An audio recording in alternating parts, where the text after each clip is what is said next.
Uppingham Street. Ground floor flat. It's had the render on the outside, and it looks like the top sections above here, and maybe even up on the top. We need to get up there. There's some water coming down on the inside there. This side of the flat doesn't seem too bad with regards to damp, although this room is not too bad. It's going to need decorating and it's going to need clearing. This one, as you can see, the skirting board is totally rotten, so it's a concrete floor. We'll possibly need to just tank those walls there. Unless we check the floor, I don't think we'll need to lift the floor. The floor doesn't seem too bad. So yeah, I think that's it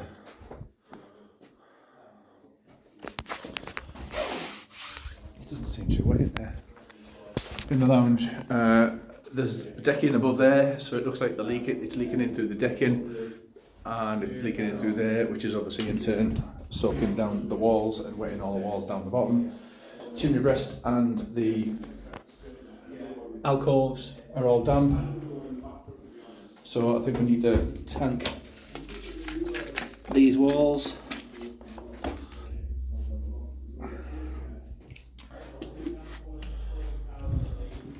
Mainly because there's no circulation in it, but as I said, there is this area which the floor needs to be sorted out. Well, the fellow who was in until about a month ago. I think when I'm taking video here, it's got volume. He kept himself to himself for a variety of reasons. Right. The best way to put it. Well, that's the main thing. I think we need to, when it's doing stuff like this, we need to take all this out. Have these joists already been replaced? Sometime in the past, not while I've had it. Because they're quite fresh. The joists are fine, yeah. Yeah, they're quite new. So ventilation in this room, straight through that wall, put a vent in. Same in the bathroom. Same in the bathroom as well. And then we'll need to check that wall outside for that section. And then this section up here, I think is just condensation from that section there. And then we just clean up the bathroom, paint it all. Probably needs a new radiator in there.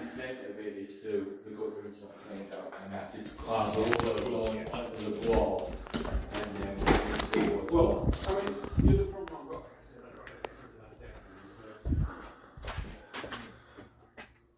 got that's probably the problem with regards to the water coming off the back of the decking and then down behind the cavity there, which will be causing the damp in the lounge. As you can see, it's been dripping down the walls anyway. And then we need to have a look at this section up here where the flashings have been taken from that section there. So we need to get some flashing put up there, and then possibly check behind there to see if there's any flashing that's been taken or moved to create the damp behind here in this section. But I think it's pretty much based on those flashings up there. As you can see, the flashings have already been replaced over there. Need to empty those gutters as well.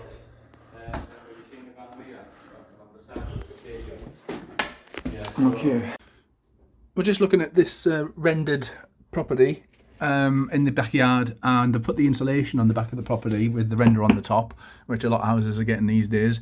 But there's decking above us, which is a fire escape for the flat above. And what they've done is they've screwed this metal plate to the wall, and then they've stuck it underneath the decking. So when the rainwater's coming off the top of the decking behind here, it's going behind the render and therefore creating loads of damp in the room below. So putting this on has give the water nowhere to go apart from behind, which has basically soaked all the back of the polystyrene there, and it's basically sandwiched against the wall and therefore making the property damp inside. So not the greatest idea putting that on. So what we're going to do is we're going to take this off, we're going to grind into the mortar line, and then we're going to put some damp-proof course in the mortar line and then let it overhang this section here, and then we're going to put plastic sill over the top of the damp-proof course, and then we're going to silicone that as well. So first line of defence is going to be this and the silicone, and even if it goes down behind the silicone eventually, there'll still be the damp-proof course in the brickwork to create the waterproof membrane, and obviously there'll be no more water going back over, it'll be coming down the front. Hello, we're back at Uppingham Street today, and this is the property from the outside. It's a ground floor and first floor flat. Windows are being put through and graffiti's being put on the wall. Obviously nothing to do with us. But in this one, we've got damp-proof carpet to do. I think I've done the initial video with all the carpets down on this one. So there's all the old carpets that we've lifted. We're going to be painting the walls eventually, but we've ripped this cupboard out of here. Actually, we've just removed the doors so we can get the tank in on the wall. Taken the plaster off 2 metre high, scraped the brick down, and now we've put the tank and slurry on, which is a waterproof membrane to stop any damp coming back through. The skirting board there is totally wrecked and ruined, so we're going to renew that section there. We've pulled the plaster off in this room as well, both alcoves in the chimney breast, and then we've just finished putting the slurry on there, so it's still absolutely slow. Need to put 2 coats on there. We'll do another one in the morning, and then the plaster is booked for the weekend to come and put the plaster up. This one's the one with the decking balcony outside, and it literally chops into the render up there, and there's a metal plate that went on the top of the render that literally brought the water back into this house rather than drained it off the other way. So that's why that's brought all that moisture through there. And it's now starting to go crispy, and I'm going to scrape that off ready for the plaster. You can see all the salt's coming through now. It is starting to dry out a bit. Scraped it off up there, and he's going to fix that wall for us. There's been a bit of water ingress up there. I think that was obviously the same sort of situation, and it was going along the dirt joists upstairs. It was obviously travelling down to the concrete floor, and then it had nowhere to go, so it was going along the walls and then into the bedroom next door. There's been a roof leak in here, and the roof leak's now been fixed, so all that should be drying out now. In fact, the walls are starting to go crispy now, so we're going to scrape all this off and let it air out. Plasterer's coming to fix this bit, and he's going to plaster the whole ceiling at the weekend. We've taken the kitchen out, so we've got a new one going in next week. This room in here, I'm going to scrape all this stuff off here now to give it a chance to dry out. There was a roof tile missing, probably about up there above us, and it was just letting in loads of water because it was on the section where the rainwater drains. In the bathroom here, we're going to take the tiles off from here, and then we're going to take the tiles off from here, and then we're going to leave these tiles on at this section, but then we're going to get either plastic panelling or some hygiene board to go around that three walls around the bath, hopefully to stop the water touching the walls, because it's done a similar thing there where I think it's been the shower that's making that wet, because I don't think there's a roof leak up there. We've been up and checked it, and there doesn't seem to be any problem. So we're just going to scrape all this off, and then we're going to put some boards on there, and then hopefully that'll stop the water from the shower getting anywhere wet. There's a radiator that seems to have popped down there. I think I showed you that one on the last video, so we're going to renew that as well. And then we're just prepping this now for the plasterer at the weekend. He's going to do all this wall, that roof up there, the whole roof in this room. And we'll give you another video once that's completed, and then we can start doing the kitchen. Hello, we're back in Uppingham Street today, and I'll be honest, I haven't done a video on this one for quite some time. So I'll give you a brief update where we were. We were starting on this one, and then I asked the owner, I'll show you the owner's agent, if they had an EICR, which is the electrical certificate on the property, and he said, yes I do. And then a week later he said, actually I got it mixed up, I don't. So we had to get an electrical estimate before we started doing any painting or putting the place back together. Sod's law, it needed a rewire. So we sent the keys to the electrician. All the wiring's now been done, holes being chopped in the ceiling, loads of holes being put in the ceiling, because upstairs there's a ground floor flat, so he couldn't lift the floorboards upstairs, so he had to do it from down here. I think there's 14 holes in this ceiling that we had to patch back up, together with all those ones over there. So basically we've got the first fix. So all of the sockets have been cut out, all of the cables have been put in, as you can see there. But he hasn't put any socket fronts on, and he hasn't put any light fittings in. Another 3 holes in the ceiling to patch up there. So we're now in the process of fixing up the skirting boards, sanding down the skirting boards, sanding down the radiators, sanding down all of the doors and door frames, and I'm going to start putting some paint on the walls. I'll start with the back bit that we had. We had all the plastering done. We actually, I've got to take it back in here. We had the tanking done in here on that wall there, and that's to stop any water penetration, which was absolutely soaking it on that wall. Obviously, because we've now discovered it was because of a concrete floor, and the water was coming in from the back yard. So there used to be a double wardrobe there, like a fitted wardrobe. So we pulled all that out, filled all of the holes around the outside, apart from that little one down there that we need to do.